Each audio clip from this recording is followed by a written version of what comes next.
Hey y'all, my name's Seth Packan, and this is Podunk Perspective, a podcast based on the Podunk Perspective.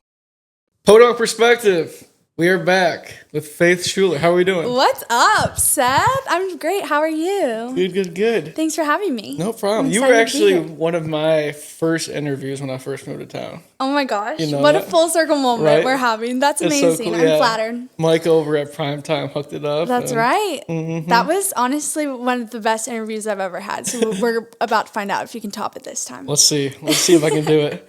So tell us where you're from and how you got into music. Yeah, so I'm from Charleston, South Carolina, a little South Carolinian, and I grew up in a small town called Summerville, like right outside of Charleston. So I just say Charleston. But it was so much fun growing up next to a beach, and I definitely feel like I put a lot of that in my music, and my family has just been so supportive, so I love to go back there, but it's just a huge part of who I am. Wait, when did you pick up the guitar or maybe start singing? Yeah, I picked up the guitar actually when I was 14.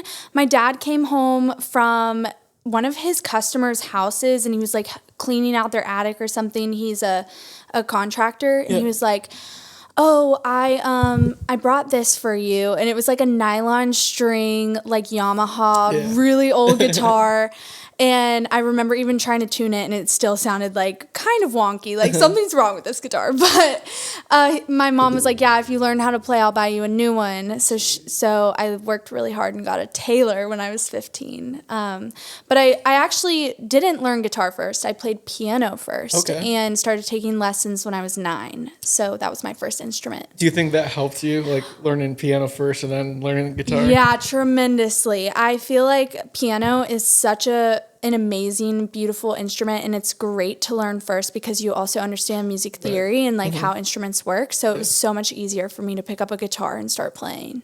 Oh, that's awesome. So what were some artists your parents were maybe playing around the house or in the car? Oh my gosh, I love this question. I have the best memories with my mom. When I was younger, we would watch CMT music videos. Every Sunday after church, we would just come home and clean the house and be dancing around, and we would just sit there all day and watch them.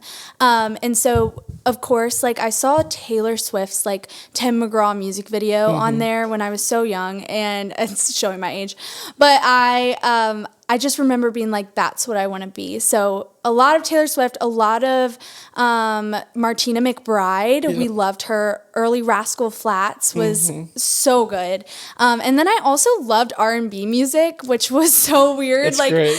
I listened to so much R&B when I was younger, like Rihanna and a lot of, who else? Sam Smith, Adele.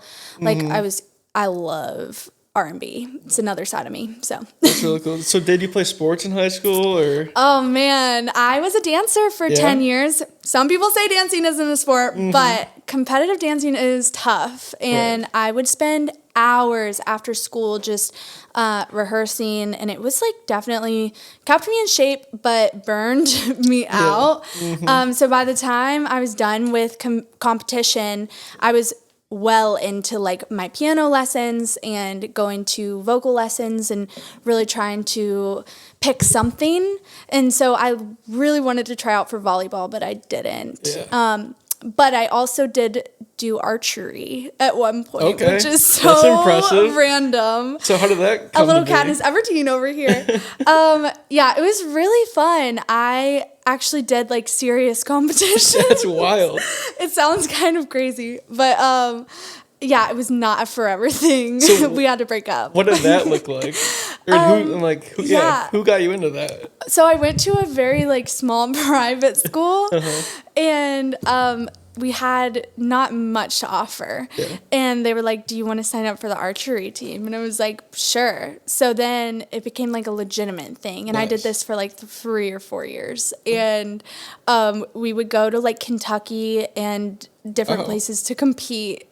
And I had a pink bow, and I would just like smoke these guys. Damn, so you were pretty kick-ass. I was pretty good. That's wild. Yeah, it was an era for sure. That's so cool. So then after high school, what did that look like? Did you go to school, did you go on to college? Yeah, so throughout high school, like when I started, remember in ninth grade, you get the question, what do you want to be when you grow up? Yep. Like, I knew, like, Yep. I want to be a singer. So I told my guidance counselor, and she looked at me and my mother like, you have lost your mind. But I didn't. And I was like, no, I would actually like to graduate in 3 years. And so, and then I want to go to college, get that over with so I can do what I love. So I did end up going to college for my parents because I love y'all. But I took all online while I was coming to Nashville to record and write music. So it was a win-win, but it was a lot of work. How was that move to Nashville? How was that experience? It was the scariest thing ever. Like leaving a hometown, especially when you're in a considered small town, is so scary, and everybody around you is like, what are you doing? You're supposed to grow up here, die Stay here, in the bubble. have your families here. Like, mad respect for people who do that, but it just was not in my soul. I was like, I need to be on the run somewhere. So it was scary going to a new place, but I had been traveling to kind of dip my toe in the water a little bit and meet some people, so that helped. But so who were those first people that really helped you get introduced to Nashville and like bring you into the community? Yeah, so one was my producer, Bieck, and he is so amazing. Him and his family, he's worked with some incredible artists, and he is the whole reason I ended up in Nashville, really, because I was working with a producer in Charleston, and he was like, I want you to meet my friend Greg in Nashville. So he heard one of my songs and was like, get this girl to Nashville. So I give him a lot of kudos for that. But Marcus Hummon was actually one of my first songwriter friends here, which is kind of like wild because he's such an icon, writing Bless the Broken Road and Cowboy Take Me Away. Like, I remember Googling his name when he walked into Greg's studio, like, and my jaw was on the floor. I'm like, how is this man in front of me right now? But yeah, we started working together, and he kind of took me under his wing, and we would write songs. And so he was one of my friends here. And my friend Allie has been here, lots of good girlfriends. So yeah, I feel very well loved in Nashville for sure. So that's great. Like, how important is that to you? You know, obviously living in a city like this, but also being in this industry where, you know, you need to have a pretty good circle around you. For sure. You definitely have to have a strong backbone, you know, and you have to, my biggest advice is to like be nice to everyone. Like, even if they are just not friendly, like the worst thing that they can say is no, or no, thank you, or like, to have a strong backbone, to be confident in who you are is so important, but to have the right circle of people around you, just motivating you, and people to, you know, tell you when you're wrong, tell you when you're right, and just to thrive in that is so important. And I feel like I am so grateful for my friends in Nashville who I've made along the way. Oh, that's great. Yeah. So when did like the releasing of music come along, you know, and you start putting out like your songs? I put out my first song when I was 17, and it's not available on Spotify. Please do not go look it up. I've removed that because it did not sound It's not on YouTube anywhere? It could be, but please do not go find it. I'm begging. I put out my first song. It's really not that bad. It's just my ears start bleeding when I listen to it. Well, you grow as an artist, yes. right? Yes, that's what I've heard. So I put that out when I was 17, and then I've been writing ever since. I put an EP out. You might not want to listen to that one either. When I was 18, and then I've just been releasing music ever since. Yeah. So kind of tell us when that moment really hit where you were like, dang, I'm doing something really cool, you know, living here, doing the thing. Oh my gosh. I feel like this whole experience has been a fever dream. I'm like, where am I? What am I doing? The real answer is I don't know what I'm doing half the time. I'm just like going with the flow, what feels right. I feel like my gut tells me when something's wrong. But there's been a couple moments when I've just been mainly in like the writing studio, and we've just been creating, is when I feel like, wow, I could not imagine doing anything else than this.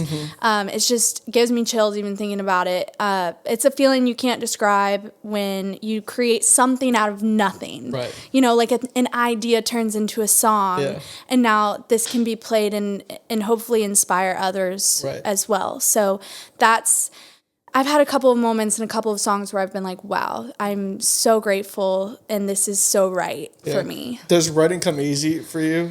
Yeah, I'm weird. I feel like writing is definitely comes easy. I don't like to force it. A lot of people are like, do you have your idea together? But then a lot of times it hits me when I'm either sleeping, which is so strange. I'll wake up with a voice memo and be like whispering in my phone. Usually it's bad. The next day, I'm like, what was I thinking? Or just randomly in the day. I'll just get a song idea and I'm like, oh, where's my phone? I got to pull out a voice memo because I will forget it. Yeah. But, so are you trying to come into the room with an idea, or do you kind of like to come up with the idea on the spot? Yeah. So I usually do morning of kind of situation. I have a very long list of title ideas. Yep. So I'm at least bringing something, but definitely I wait till what I'm feeling that morning and then or if I've been lingering on an idea, I'll bring it in. So usually a title comes first. Yeah. Yeah, and then melodies and all that fun stuff. So this past year, you put out a song with Eric Paslay. I did. Tell us about how that song came to be. Yeah. And how that partnership came to be. For sure. So this is a wild story, and I love telling it. So sit back, hang out. I met Eric Paslay through Charles Kelley with Lady A. Awesome. And I actually opened up for Lady A last year, and it was such a day where I'm like, wow, God was doing his work. This is so right. I opened for Lady A, and Charles came up to me after the show, and he was like, I really loved what you did, love your songs. Would you like to write with me? That's a great feeling. And I'm like, what is going on?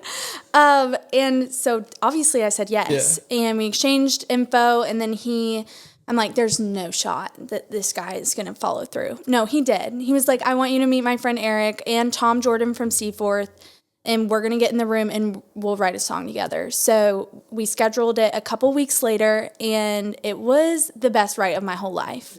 Yeah. To see three people that I look up to, and I've listened to Lady A and Eric throughout my whole life.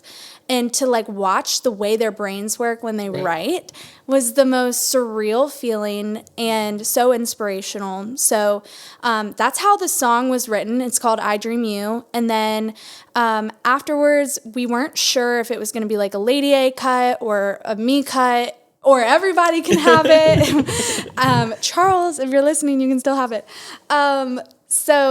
Yeah, Charles was like, I think you and Eric should do this song together. You guys sound great, and it just would make sense. Yeah. And so Eric was stoked. I was even more stoked, and we recorded it and put it out. So it has been such a journey and so life-changing. Yeah. I'm very grateful. So after putting out that song, kind of tell us the experiences that you maybe got to have had since that song came out. It was one of those moments where I'm like, I don't know what's happening, but I love whatever's happening, so I'm not going to jinx myself. Right. Of course, it was a lot of hard work that, took to get there. And the song is number one and most important to push, and it always takes the right song. So, but I Dream You was just so special to me and Eric. So after putting it out, I have gotten to play the Grand Ole Opry with That's Eric. Wild. Yes, and when he asked me, I rolled down the window and screamed. I was so excited and cried. It was a hot mess.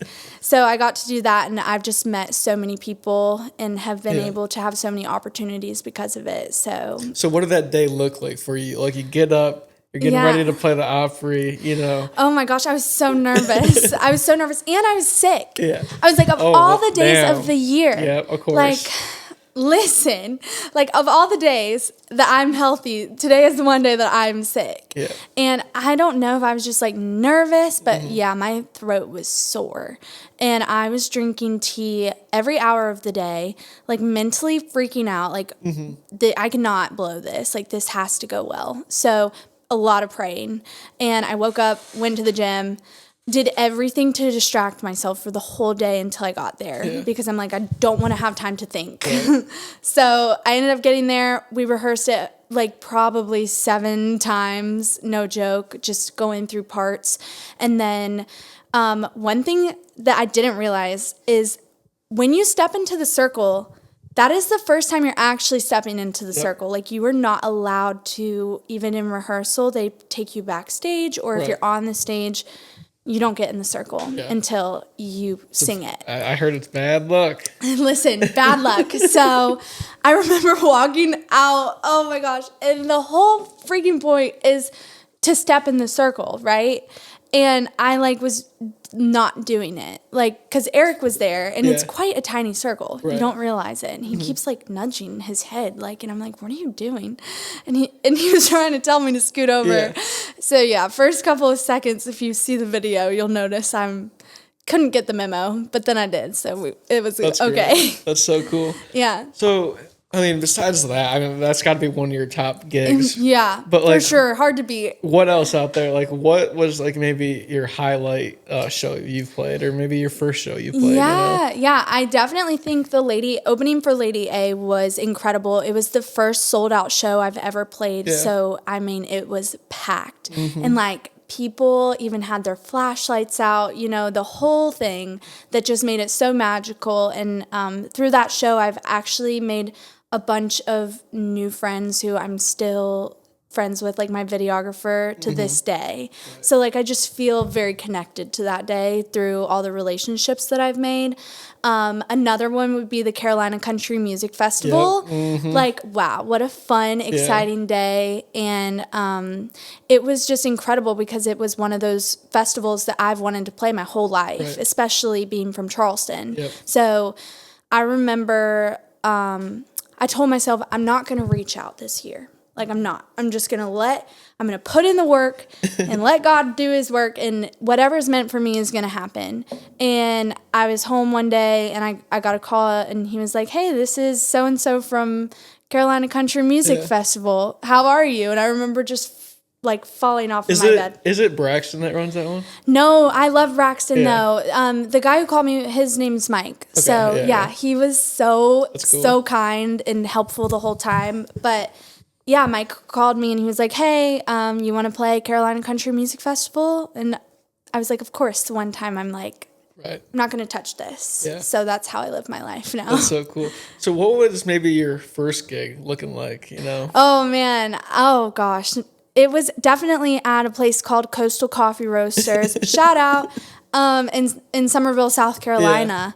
Yeah. And I went there at an open mic and played some songs on a piano that I had learned and written, and I can't tell you anything about them, but I played them for the audience, and I was so nervous to sing in front of anybody. And then if I messed up, you would know.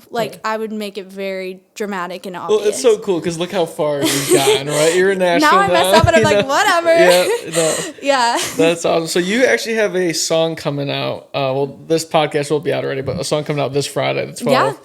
Tell us about that song, the title, and how the story came to be. Yeah, so the song is called Forgiving Me, and it's about learning how to forgive yourself when you give your heart to the wrong person, which I feel like growing up, we all do. You know, it's very rare that you don't. Right. And I am trying to write songs that speak to younger faith, because I'm like, what do people, especially younger people, need to hear? And if I was a big sister, what could I say? So a lot of that is being gentle with yourself and learning how to forgive yourself for doing things that maybe you're like, man, I wish I didn't do that, or I've learned a lesson from this. And so that's essentially what the whole song is about, is just forgiving. The hook is forgiving me, forgiving you, my heart. So it's just kind of a note to past faith, and for everyone else, it's not mine anymore, it's for the world. So I'm excited to share. I love that. That's so cool. I've had kind of that same idea recently, because when I lived back home and just was out of this area, I would just listen to country music all day and while I'm working or whatever it is. And now that I'm here, I'm kind of so numb to it that I kind of sit in silence more than I'm listening to music. I'm I need to get back into listening to all that music, because my green ears at the time knew, or felt they knew a lot, because of how much they were listening to and stuff like that. Yeah, for sure. It's cool to go back to your younger self and really, connect. And that's where I'm trying to to go a lot in my writing lately is because it's all about being authentic. Yeah. And I feel like one thing that specifically even Taylor Swift has done really well is connect with like all of her fans and like her younger fans. And I listen to Kelsey Ballerini a lot, and she does the same thing. And so I love how like raw and vulnerable some of their music is, and trying to get down on that level with everybody else listening to know that, okay, I'm a human being and this is relatable, and I hope that I can help you through this. Yeah, you're just sharing your true story, ups and downs, and that's life, right. You know? We're all human. Right. Yeah. So you actually have another collab coming That's out. right. In October. I keep it cranking out. This is great. Yes. Like honestly, that's you. huge. You've probably had a pretty big year, putting out all this music and everything. Yeah, it's definitely been life changing. I'm on a 6-week release schedule, so it's a lot to keep up with, but it's so worth it, especially as an independent artist. But my next collaboration is going to be with Levi Hummon. Awesome. And I actually met Levi a long time ago when I first came to town because I knew Marcus. And Levi was touring and doing the whole thing, and he would always be like, Faith, I need you to invite all your friends to come to my Charleston show, or like, will you please do this TikTok dance that I'm like for paying for it and stuff. So he's been a good buddy of mine for years, so it's amazing to finally put a song out with him. That's so cool. It's called Love Me to Pieces. Okay. Yeah. Can you kind of tell us the story behind it? Yeah, sure. So basically I always say like, love you to pieces, like bye, when you hang up the phone or whatever. And I found myself saying that all the time to people that I love and adore, but I'm like, what if it's the opposite? Like, what if I actually let someone love me to pieces? And so the whole song is about like that on and off kind of like toxic relationship where it's I let you love me to pieces and now I'm picking them up. So it was kind of a fun play on words, and it was such a fun day to write that song. Yeah. That's so I'm excited cool. to share it. So kind of tell us how that friendship works out. Do you guys connect well and like? Yeah, Levi is such an advocate for younger independent artists, and I love that. I feel like a lot of the music industry is really honing into that now. And so when he approached me about writing, we wrote it. He's with the Jonas Group right now, so we wrote it the Jonas Group, and I just remember like that moment was like, wow, this is so fun. That was for our first write, but we wrote Love Me to Pieces with my producer, Patrick Tarpey, everybody, to clarify. But he has been such a great friend, a great mentor. He is so kind to everybody, and I have nothing but wonderful things to say. So, yeah, he's a homie. Right. Yeah. So you mentioned a few times you're an independent artist. Kind of tell us, the ups and downs of being an independent artist for people that don't know. Yeah, being an independent artist is tough. And back to that thing where I'm like, you got to have a strong backbone. That is something that I've definitely had to learn, is to be very gentle with myself and also know that you're going to receive the no's, but every no leads to that yes, and that yes is going to feel so good, and and I've worked very hard like for everything that I have. Well, it's showing, obviously. Thank you. Yeah. So I do work for like 2 other companies right now, like just to pay my bills, and my mom is so sweet and like does help me, when she can, but like I definitely work my tail off for everything. So you have to be willing to put in the work. Like nothing's going to be handed to you. You have to want it so bad that every day, like doing stuff for your dream or whatever that looks like, it has to be worth it. So it's the dream that keeps me driving. Yeah, no, it's fun. I feel like, especially for people outside the music industry, they don't understand for a long time these artists have 3, 4, 5 jobs outside of music to pay their bills, because music doesn't. They don't. And another thing is, like, you'll see an artist and people be like, oh, they came out of nowhere. And I'm like, no, honey, they did not. Like, they were grinding their ass off for the last 10 years in their basement. Literally me.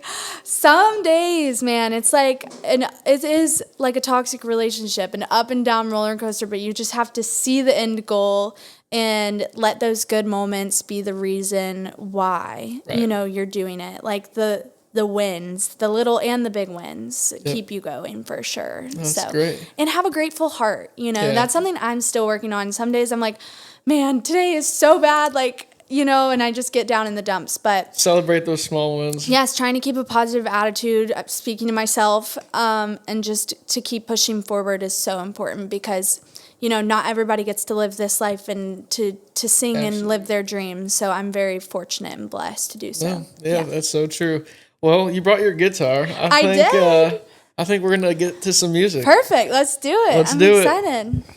Well, we're back. We got some music.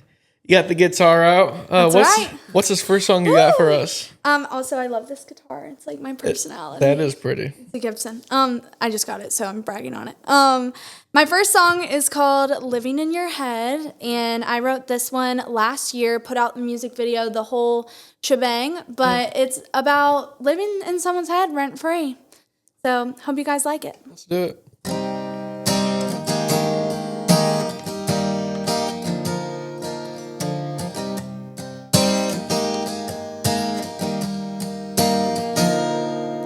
You can outrun me, but you can't outrun my memory. You can go to sleep, but you can't sleep without dreaming about me. And that yellow sun just the day we met. My green eyes burned in your head. You can outrun me, but you can't outrun my memory. And now you're reaching out for me in the middle of the night. I'm not there to hold you, Wishing I would scream as you're backing out the job, saying don't go yet, and you'll look for me. And every girl you meet, you don't got the nerve to tell me 'cause you're too weak. It's too late to rewrite all the lies you said. Now you're living with regret while I'm living in your head.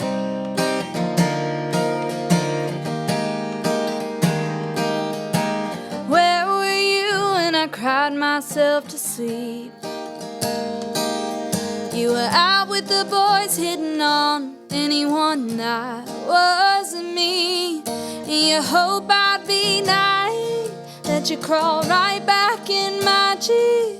You call me bitter, that's just how you made me. And now you're reaching out for me in the middle of the night. I'm not there to hold you, Wishing I would scream as you're backing out the job, saying don't go yet, and you'll look for me. And every girl you meet, you don't got the nerve to tell me 'cause you're too weak. It's too late to rewrite all the lies you said. Now you're living with regret while I'm living in your head.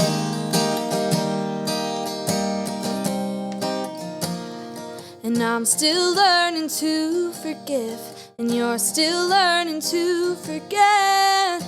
And I moved on, but ever since you left, you've been reaching out for me in the middle of the night. I'm not there to hold you, Wishing I would scream as you're backing out the job, saying don't go yet, and you'll look for me. And every girl you meet, you don't got the nerve to tell me 'cause you're too weak. It's too late to rewrite all the lies you said. Now you're living with regret while I'm living in your head. I'm still learning to forgive, you're still learning to forget.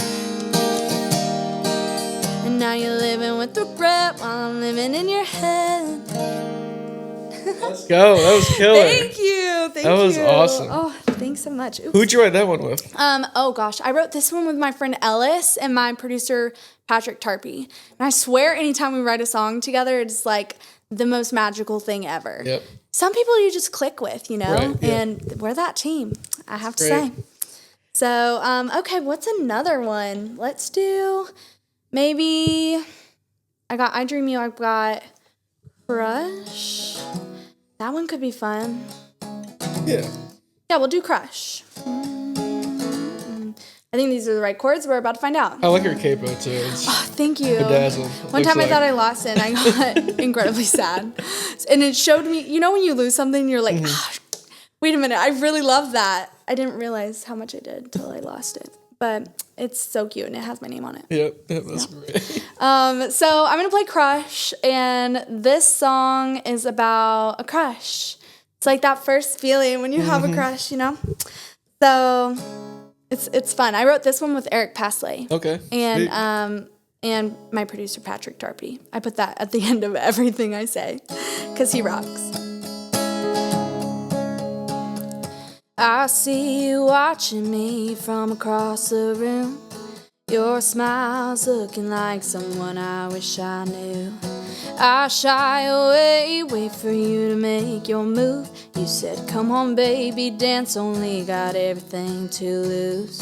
You look kinda dangerous and I should probably run. Could this be more than a crush? I'm feeling when I look in your eyes. With every touch I'm more than alive. Could this be where we say too much? Should we just kiss? Shut up. All those voices inside tonight. Oh, I'll keep running just to see if you can catch me. I'll keep flirting just to hear you whisper, baby. I wasn't looking for love. Could this be more than a crush? Could this be more than a... I wasn't even planning on coming here tonight, but here we are again, seeing if our stars align. And I can feel your heartbeat keeping up with mine. Hold me under the lights. Could this be more than a crush? I'm feeling when I look in your eyes. With every touch I'm more than alive. Could this be where we say too much? Should we just kiss? Shut up. All those voices inside tonight.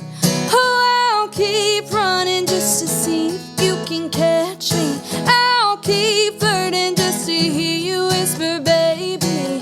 I wasn't looking for love. Could this be more than a crush? A crush, a crush. Could this be more than a...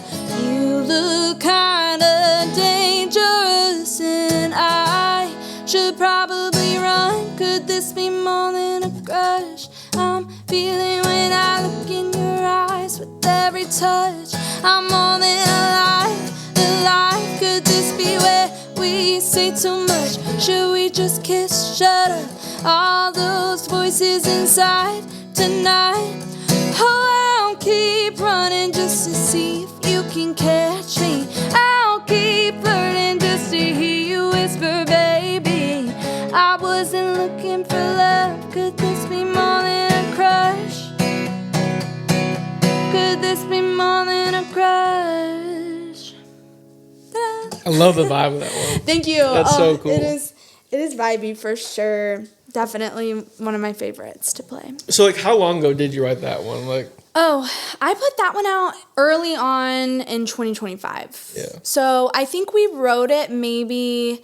I was actually on vocal rest last year. I damaged my vocal cords and could not speak for 2 months. I kind of remember you posting about that. Yeah, it was devastating. So I now based everything off of that. And I'm like, when was I talking again? Yeah. So I think I wrote it in December and maybe put it out in like January or February. Yeah. No, it's so funny because like sometimes these songs can sit in books for 10 forever. years or they can be put out right away, you know? Yeah, I'm on a 6-week release schedule and people are like, Faith, why don't you just do an album? Which it would make sense. But in today's world, it's like you want every song to like get its moment, and especially like you want eyes on everything. Right. So I don't want to put out a project and then something get lost. Right. So I'm always like, all right, when's the next single? Yeah. But you just know when something's good. And for people that don't know what like vocal rest is for musicians, it's like no talking. No talking whatsoever. Yeah. But man, was I living my life. Like I could not speak at all. And I was using an app to talk, and I gave her an Australian accent and everything.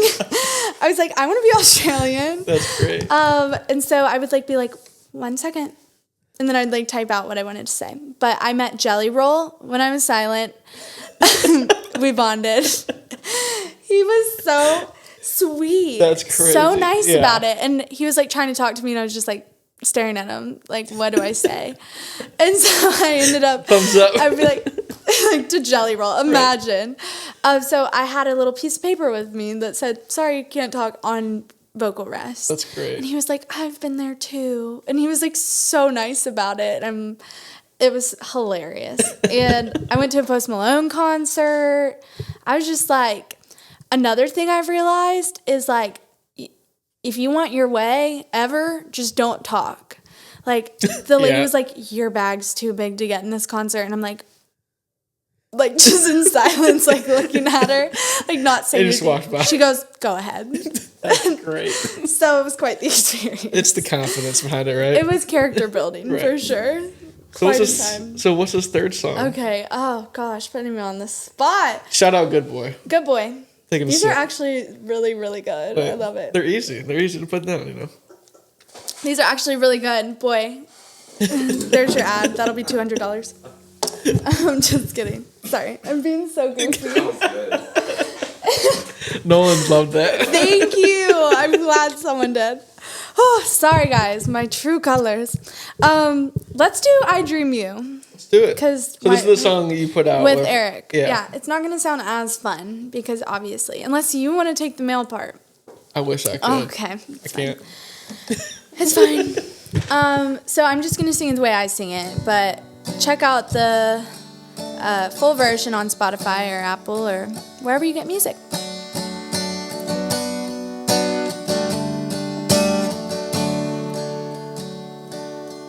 Some reach for the bottle, I reach for the pillow. Should be over you by now, but I'm stuck in the middle. It's like I'm living in a split screen reality. Do you even know what your memory does to me? I dream you. Find me in the night, love me like you used to do. I dream you, holding me tight, tangled in the midnight blue. Fall asleep, get lost in us. It feels so real till the sun comes up. Oh, I wish I didn't, but I do. I dream you.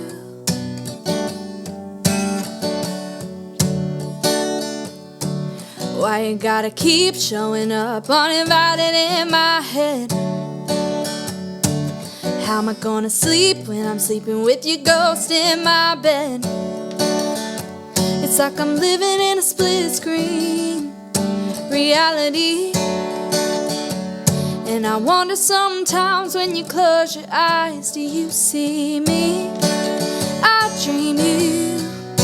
Find me in the night, love me like you used to do. I dream you, holding me tight, tangled in the midnight blue. Fall asleep, get lost in us. It feels so real till the sun comes up. Oh, I wish I didn't, but I do. I dream you. Oh, I dream you. Yeah, I dream you.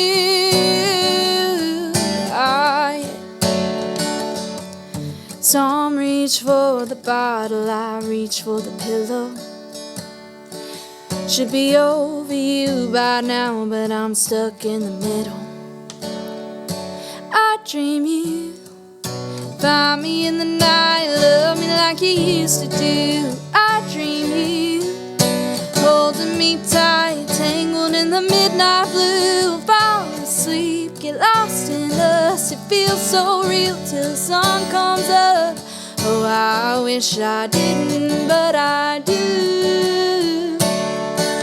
And would it make a difference if you knew that I dream you? Oh, I dream you. Yeah, I dream you. Oh, yeah. What a good song. Thank you. Honestly, that's killer. It sounds so cool with his, like my harmonies, his lead, but you do what you gotta do. Go check it out. Go check it out. All platforms. That's right. Okay. So I have one more, I think. Yeah, what's this fourth one? All right, I'm going to do Forgiving Me because it's my latest release. Okay. And like I said, this is just about learning how to forgive yourself, forgiving your heart to someone else. So I'm excited to share this one with y'all. Let's do it.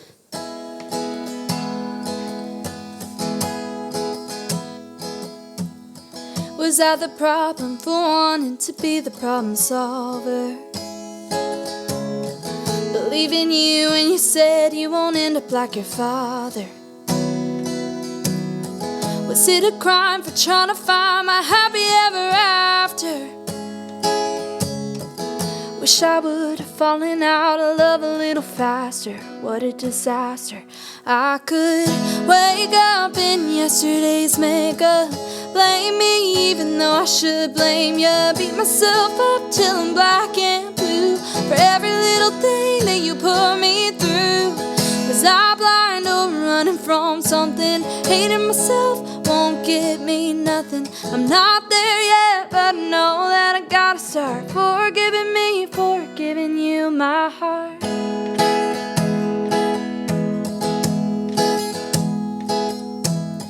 You used to call me, say sorry when you did something stupid. Manipulate me, say that I'm so crazy, acting like you're clueless. But I know it's not my fault for seeing the best in you. Couldn't say that I knew better, now I know I do. Yeah, I know I do, but I could wake up in yesterday's makeup, blame me even though I should blame you. Beat myself up till I'm black and blue for every little thing that you put me through. Was I blind or running from something? Hating myself won't get me nothing. I'm not there yet, but I know that I gotta start forgiving me for giving you my overanalyzing every detail. Now I'm the only one of us giving me hell. I let you go, so I think it's time I let it go. Yeah, I could wake up in yesterday's makeup, blame me even though I should blame you. Beat myself up till I'm black and blue for every little thing that you put me through. Was I blind or running from something? Hating myself won't get me nothing. I'm not there yet, but I know that I gotta start forgiving me for giving you my heart. Forgiving me for giving you my heart.